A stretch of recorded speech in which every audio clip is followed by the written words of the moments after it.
Hello everyone, welcome to the new video. और आज UPSC का मतलब कुछ देर पहले मेंस का रिज़ल्ट आया है 2023 वाला।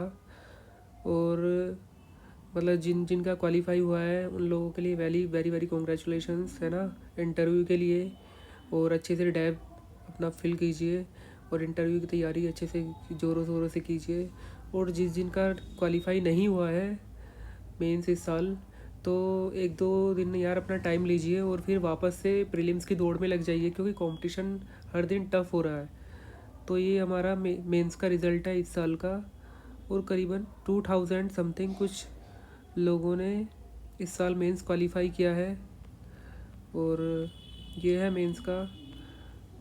तो और इस साल का जो मेंस है ना, उस पर बहुत सारे फैक्टर्स डिपेंड करते हैं। पहले तो पेपर का जो मतलब थोड़ा मेंस के जो क्वेश्चन आए थे वो थोड़े डायनेमिक थे। हर सब्जेक्ट में हर फील्ड से रिलेटेड वो पूछ रखा था उन्होंने। जीएस मतलब थोड़ा मिक्सअप कर रखा था क्वेश्चंस का।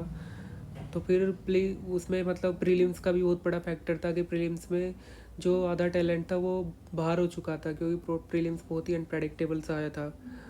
तो मेंस में मतलब ऐसा बोल रहे थे कि जस्ट पेपर का इस साल पेपर कंप्लीट करने से ही मेंस निकल जाएगा। इस साल जिसका पेपर कंप्लीट हो जाएगा उसका मेंस क्वालिफाई हो जाएगा।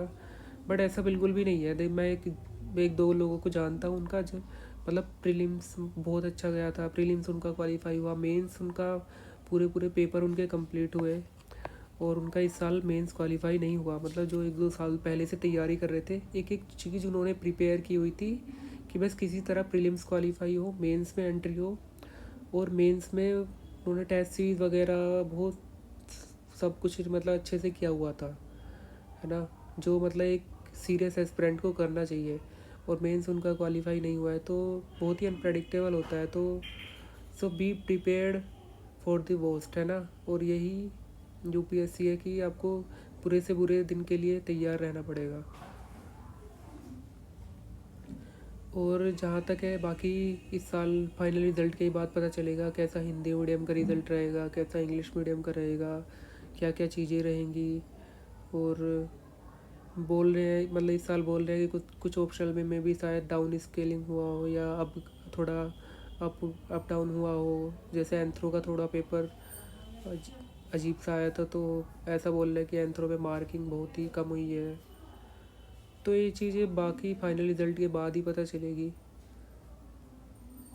सो अगेन कॉन्ग्रेचुलेशन टू दोज जिनका क्वालिफाई हुआ है, एंड थैंक यू